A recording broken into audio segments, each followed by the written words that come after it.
everyone, in this video, I'm going to show you how to install shaders for realistic graphics in Minecraft.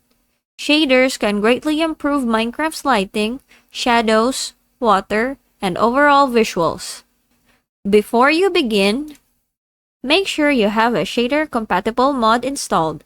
If you are using Fabric, install Iris shaders.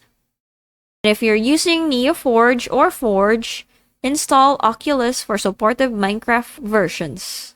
Next, download a shader pack. Most shader packs are downloaded as zip files, so don't extract them. Now, open Minecraft using your shader-compatible profile.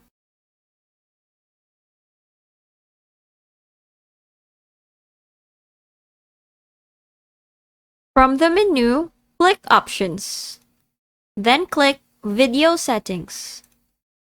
Next, click Shader Packs. Then, click Open Shader Pack folder.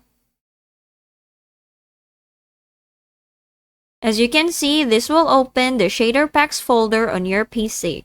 Drag and drop your downloaded shader.zip file into this folder. Then return to Minecraft and the shader pack should appear in the list. Click on the shader pack to select it. Then click Apply or Done. After the reload, your new shader will be enabled. And that's it. Thanks for watching.